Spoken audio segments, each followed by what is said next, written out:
এই ভিডিওটি ତୁମମାନଙ୍କୁ ବହୁତ କିଛି ଶିଖାଇ ଦେବ ଯେଉଁ ବିଷୟରେ ତୁମେମାନେ କିଛି ମଧ୍ୟ ଜାଣିନାହଁ। ଓକେ, କ'ଣ ସବୁ ସେହି ଜାଣିନଥିବା ବିଷୟ ଏବଂ କ'ଣ ସବୁ ସେହି ଜାଣିବାକୁ ଯାଉଥିବା ବିଷୟ କହିଲେ ପ୍ରଥମେ ଜାଣିବ ଇତିହାସ ପୁସ୍ତକର 2024 ବୋର୍ଡ଼ ଏକ୍ଜାମରେ ଆସିବା ପାଇଁ ଯାଉଥିବା ବା ଆସିବାକୁ ଯାଉଥିବା 8 ଗୋଟି କେତେ ଗୋଟି 8 ଗୋଟି सिलेक्टेड प्रश्न बुझिल ओनली प्रश्न प्रूफ र सहित 100% ग्यारंटी बुझीगला पिला माने प्रथमे कौन जानिबो कहले 8 गोटी सिलेक्टेड प्रश्न ता सहित द्वितीय रे जानिबो तुमे माने 2014 रु 2023 मध्य आसीथिबा जेते सब 3 नंबर विशिष्ट जो प्रश्न रही अछि पिला माने से 3 नंबर विशिष्ट प्रश्न तक को मध्य जानिबो एवं तृतीय रे जानिबो जोटा कि बहु महत्वपूर्ण how to selected question for board exam how to selected question for board exam ए विषय तुम माने धारणा पाई परिबो पिला माने बुझी हला जोटा कि होची स्किल जोटा कि होची स्किल बुझी हला यहा सुनी तुमे माने जदी भाबु थाओ जे सार आमे एई सब विषय जानी अछु ताहले सुनो माय डियर स्टूडेंट ए पर्यंत तुमे माने शिक्षार एक छोट मोट पोखरी रे बुड़ पकई अछ एबे मध्य तुमे माने शिक्षा रूपक महासमुद्र रे बुड़ पकईबार बाकी अछि बुझिलो कोन तुमे शिक्षार सेई महासमुद्र रे बुड़ पकईबा पई रेडी अछ ताहले एही भिडियोटी को ध्यान पूर्वक देखिबा सहित सुन जे मु जो कहली तीनोटी विषय जणैबा पई सेटा जानिबा बुझी हला प्रथमे वीडियो को गोटे जदि लाइक करिन ताहले लाइक करे नियो आ जदि सब्सक्राइब करिन चैनल को सब्सक्राइब करे नियो ओके तो चलो जानिबा से 2024 रे आसीबा पई जाउतबा सिलेक्टेड 8टी प्रश्न देखो एठारे लेखा होइछि पिलाने तुम देखि पारुथबो विषयर नाम आउ कोन लेखा होइछि विषय गुडी करू आसुतिबा प्रश्न विषयर नाम विषय गुडी करू आसुतिबा प्रश्न ता सहित 8 गोटी सिलेक्टेड प्रश्न कोन कोन सेटा कहिले प्रथमे रही अछि भारत इतिहास रो उपादान पाठर नाम कोन भारत इतिहास रो उपादान प्रथम पाठ जोडा तुम जानिचो द्वितीय रे भारतीय संस्कृति रो स्थापना तृतीय रे रहिछि रोग और परवर्ती वैदिक युग चतुर्थ रे रहिछि सर्व पुरातन राज्य समूह पंचम रे रहिछि बौद्ध एवं जैन धर्म बुझियला जोटा के एठारे कट कराइछि काहे की करिछि मु कहिबी हला एबे सुनो खाली हमर चर्चा करिवार विषय कोन सिलेक्टेड 8 गोटी 3 नंबर रो प्रश्न जोठारो कि तुमे 6 गोटी लेखिबा को पड़ियो बुझियला 5 नंबर तो जानिलो तापरे लेखा है 6 नंबर पिलाने देखि पारथो गुप्त युगर संस्कृति इंग्रेज शासन विरुद्ध रे विद्रोह भारतर स्वाधीनता संग्राम एवं स्वतंत्र ओडिशा प्रदेश गठन बुझिहेला सार हमकु तो 3 नंबर विशिष्ट प्रश्न जणेबार थिला एटा कोन पाठर ना कहउछंती ताले सुनो माय डियर स्टूडेंट एठारे जो रही अछि 5टी पाठ ए 5टी पाठ को तुम कंपलसरी आकार रे बुझिहेला कोउटा प्रथम द्वितीय तृतीय चतुर्थ पंचम हैला एटा कंपलसरी आकार तुमको पढ़िबा को पड़िबो टिकी निकिनु पढ़िबा को पड़िबो बुझिहेला ता सहित एठार देखिबा पई पाउथबो तुमे कोन लॉन्ग क्वेश्चन आसुची कोठारु ऋग वैदिक और परवर्ती वैदिक युगरु बौद्ध धर्म जैन धर्म रो लॉन्ग क्वेश्चन गुप्त युगर संस्कृति हैला इंग्रेज शासन विरुद्ध रे विद्रोह भारत स्वाधीनता संग्राम ए जो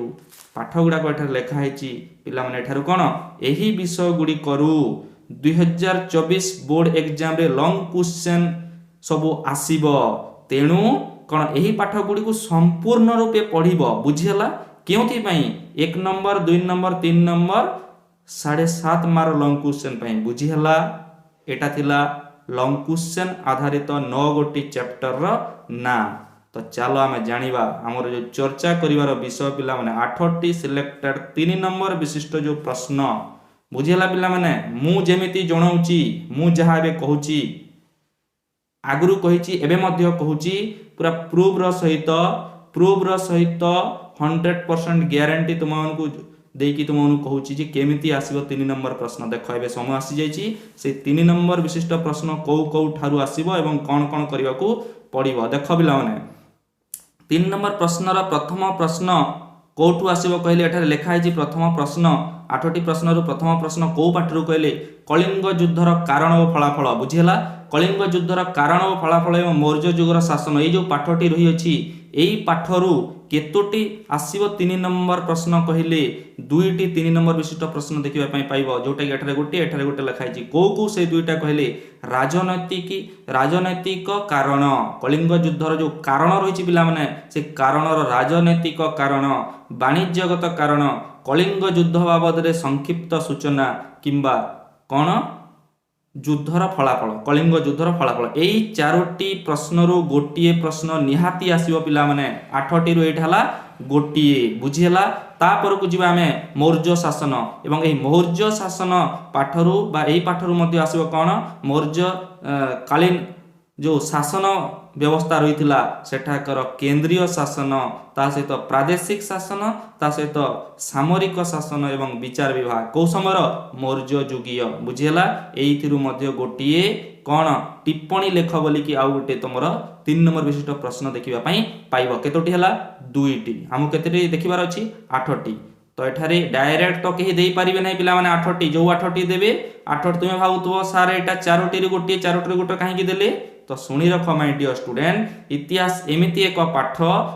जो ठारे कि सेकेंड ईयर 18टी चैप्टर रही अछि हो ना नै 18टी चैप्टर मध्यरु तुम माने जदि 3 नंबर प्रश्न खोजिबो ताहाले प्रतिटी चैप्टर रे केतोटी 20टी लेखाए प्रश्न बाहरिबो 3 नंबर प्रश्न हला आउ 18 * 20 गुण कर तापर जानि जिवो केतोटी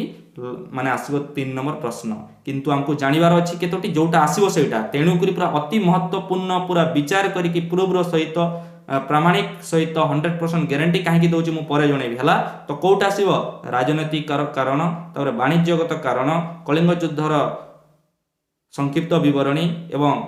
युद्धर फलाफल एथुर गोटे और मौर्य शासन केंद्र शासन प्रादेशिक शासन सामरिक शासन एवं विचार विभाग विषय गोटे 2टी होगा तो यही पाठर आसो 2टी 3 नंबर विशिष्ट प्रश्न तापर रही पे दिल्ली रे सुल्तानी शासन यही पाठर आसो 3 नंबर प्रश्न देखा पाइब जोटा कि 3 मार्क दिल्ली रो सुल्तानी शासन समय सुल्तान विषय रे उलेमा विषय ए उलेमा विषय बार बार पढ़ुची 2023 रे मध्य आसीतिला एटा आसीबार नाही किंतु ए संभ्रांत वर्ग एटा को देखिथिबो संभ्रांत वर्ग कृतदास एवं भृत्य व्यवस्था नारी मानकर स्थिति केउ पाठर दिल्ली रे सुल्तानी शासन समयर ए संभ्रांत वर्ग कृतदास नारी मानकर स्थिति एवं सुल्तान को बाबद रे तुम्हें देखा पड़ो आ 5टी मध्यरु तुम्हें माने निश्चित भाव में गोटे पाइब बुझीला एटा 3 नंबर प्रश्न बा 3टी प्रश्न हला। आगामी जो रही पाठटी पिला माने देख मोगल जुगर संस्कृति बुझिला कौन सेटा कहले मोगल जुगर संस्कृति विषय यही पाठरू कौन सब रही 3 नंबर विशिष्ट इंपोर्टेंट प्रश्न कहले मोगल जुगर शासन मनसबदार चित्रकला दीन इ इलाही एवं नारीर स्थान बुझीपार नारीर स्थिति कौ पाठरू एटा हूँ मोगल जुगर संस्कृति विषय ओके देख मोगल जुगर अति महत्वपूर्ण पिला माने मो पढ़ेवा अभिज्ञतारू आ संपूर्ण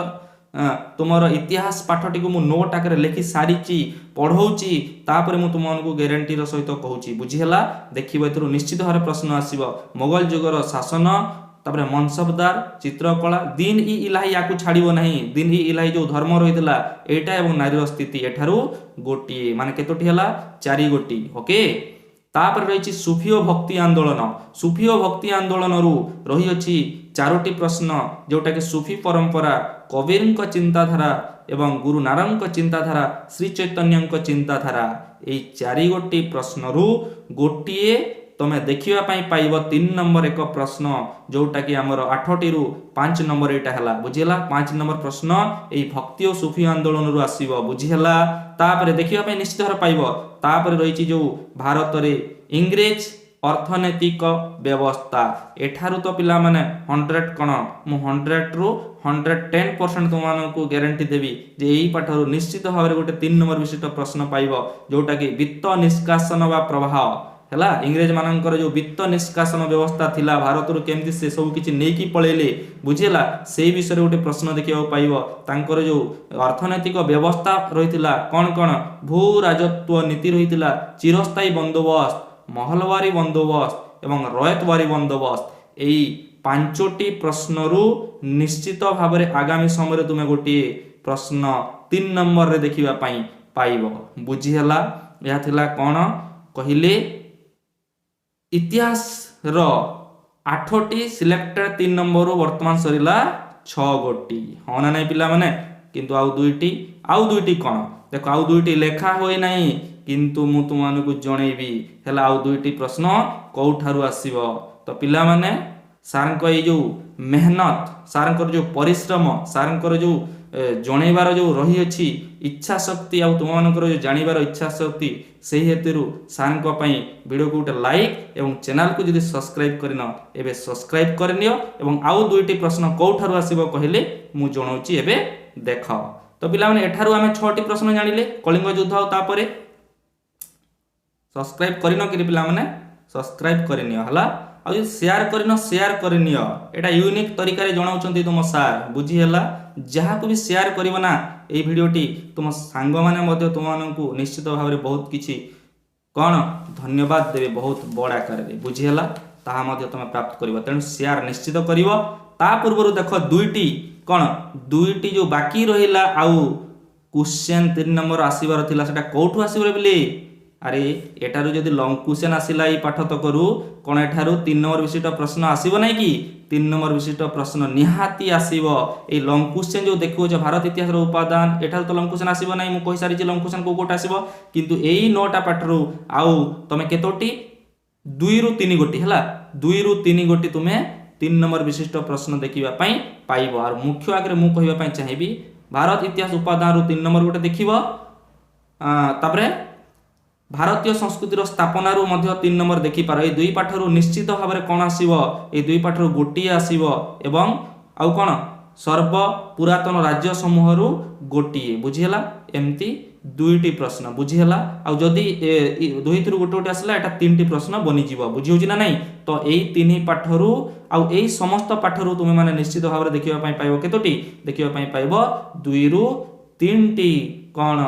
3 नंबर विशिष्ट बा 3 मार्क विशिष्ट प्रश्न जोटा कि 2024 बोर्ड एग्जाम रे आसीबो ओके एटा सारंकर 100% ग्यारंटी सहित प्रूफ एबे चलो जानिबा एई जो तुम मानकु जणैले 13 मिनिट रो समय वर्तमान हेची ए 13 मिनिट रो माने सिलेक्टेड देबा पई तो जानि गलो पिला माने एबे कोटा सिलेक्टेड बुझी हला तो एबे जानिबा जे केमिति द्वितीय पर्यायर जो रहितिले केमिति माने एमती जानी पारिले सार आउ जानुछंती सार कहले तुमे माने मध्ये जानी पारिबो रे पिला माने सिलेक्टेड बनेबा पई तुमे माने मध्ये जानी पारिबो केमती सिलेक्शन करा जाय तो देखो कोन करथिले सार कहले 2014 केतेरु 2014 रु तुमे देखि पारथुबो पिला माने कोन 2014 रु वर्तमान देखो 2014 रु 2023 पर्यंत जेतिकी तक पढ़िथिला प्रीवियस ईयर रो 3 नंबर विशिष्ट क्वेश्चन को सार प्रथमे संग्रह कले बुझी हला तापरे कोन कले कहले प्रथम कार्य एठार देखि परथबो कोन कले 2014 रु केते 2014 एटा केते 2014 रु केते 2023 पर्यंत जहा सब प्रश्न पढ़ितला 3 नंबर विशिष्ट ताकू कलेक्ट करिकी गोटे पेज रे लिखा है देखि परतो तमे हां ना नहीं देखो चतुराश्रम आसीदिला उलेमानकर भूमिका बुझिला ए जो गोल बुलाइ छि काहे की कहले ए जो गोल बुलाइ छि देखो कोन कोन आछि कहले चतुराश्रम उलेमानकर भूमिका हला चतुह आर्य सत्यानी इरम गुलिकांड बुझिला रानी विक्टोरियांकर घोषणा पत्र तापर रहिछि 2014 पर केते 2015 पर एमती रहिछि बहुत गुडे प्रश्न रहिछि जोटा कि मु कलेक्ट करि सारि छि पिला माने हला 14 तापर 15 16 17 18 19 20 हला तापर 21 22 मु आको पढु नै हला एटा आसीतिबार प्रश्न बुझी हला तापर 2023 पर्यंत सब प्रश्न तक देखि सारिला परे ता सहित एतिकी रे सरी नै पिला माने पुणी लॉन्ग क्वेश्चन को आखि आगे रखिकी बुझेला 2024 रो सिलेक्टेड लॉन्ग क्वेश्चन को आखि आगे रखिकी ତା ସହିତ ଅନେକ ଗୁଡ଼ିଏ ୟା ପଛରେ ରହିଛି ପେପର ୱାର୍କ ରହିଛି ପିଲାମାନେ, ବହୁତ ଗୁଡ଼ିଏ ପେପରରେ ଲେଖା ହେଇଛି କେଉଁଟା ଆସିବ କେଉଁଟା ନାହିଁ, କାଲକୁଲେସନ୍ କରାହେଇକି ତୁମମାନଙ୍କୁ ସିଲେକ୍ଟେଡ଼ ଦିଆଯାଉଛି। ଏମିତି ସେମିତି ଏଇଟା ନୁହେଁ ପିଲାମାନେ, ମୁଁ ଯେମିତି ତୁମକୁ କହୁଛି ଯେଉଁ ଯେଉଁ ପାଠକୁ ତୁମକୁ କହିଲି ତାର ପ୍ରୁଫ୍ ବି ତୁମମାନଙ୍କୁ ଏବେ ଦେଖେଇଲି ଯେ କେମିତି କରାଯାଏ। ତୁମେମାନେ ମଧ୍ୟ ଚାହିଁଲେ এই ସିଲେକ୍ଟେଡ଼ ବନେଇ ପାରିବ। ଆଗାମୀ ସମୟରେ ଯେତେବେଳେ ଗ୍ରାଜୁଏସନ୍ କରିବ ସେହି ସମୟରେ এই ସିଲେକ୍ଟେଡ଼ କେମିତି କରାଯାଏ ତୁମେମାନେ ଏବେ ଜାଣିପାରୁଥିବ। ତ ପିଲାମାନେ ମୁଁ ଆଶା କରୁଛି ନିଶ୍ଚିତ ଭାବରେ এই ଭିଡ଼ିଓ ମାଧ୍ୟମରେ ଯାହା ସବୁ ଦେଖିଲ ଏବଂ ଯାହା ସବୁ ଶୁଣିଲ ତୁମେ ଜାଣିପାରିଥିବରେ ପିଲାମାନେ, ଆଉ ଏକ୍ଜାମରେ ଭଲ କରିକି ଉତ୍ତମରୁ ଉତ୍ତମ ଆକାରରେ ରଖିକି ମାନେ ଲେଖିକି ଆସିବ ଏବଂ ରିଜଲ୍ଟ ମଧ୍ୟ ତୁମର ଭାରତ ଇତିହାସରେ ବେଷ୍ଟ ହେବ ବୋଲି ମୋର ହେଲା ତୁମମାନଙ୍କ ପ୍ରତି କ'ଣ ଆଶା, ବିଶ୍ୱାସ, ଭରସା ସହିତ ଆଶୀର୍ବାଦ ମଧ୍ୟ। ବୁଝିହେଲା? ତ ଆଉ ଡେରି କାହିଁକି ପିଲାମାନେ, ସାର୍ଙ୍କର ମେହନତ ପାଇଁ ଭିଡ଼ିଓକୁ ଗୋଟେ ଲାଇକ୍ ଏବଂ ଚ୍ୟାନେଲକୁ ସବସ୍କ୍ରାଇବ୍, ତା ସହିତ ତୁମ ଯେତେ ସବୁ ସାଙ୍ଗସାଥି ରହିଛନ୍ତି ସମସ୍ତଙ୍କୁ ଗୋଟେ ସେୟାର କର ତୁମ ନିଜ ପାଇଁ, ଯେ ଏହିଭଳିଆ ପ୍ରୁଫଲି 100% ଗ୍ୟାରେଣ୍ଟିର ସହିତ ଯେଉଁ ଦେଉଛନ୍ତି ସିଲେକ୍ଟେଡ଼, ସେଇଟା ନିଶ୍ଚିତ ଭାବରେ ତୁମ ସାଙ୍ଗମାନଙ୍କ ମଧ୍ୟ କାର୍ଯ୍ୟରେ ଆସିବ ଏବଂ ତୁମ ସାଙ୍ଗମାନେ ତୁମମାନଙ୍କୁ କ'ଣ କରିବେ, ଧନ୍ୟବାଦ ଅର୍ପଣ କରିବେ। ବୁଝିହେଲା? এই ଭିଡ଼ିଓରେ ଏତିକି। ପୁଣି ଆଗାମୀ ଭିଡ଼ିଓ ତକ ଆମ ଏହି ଚ୍ୟାନେଲର ଦେଖିବା ପାଇଁ ଭୁଲିବ ନାହିଁ। ଧନ୍ୟବାଦ।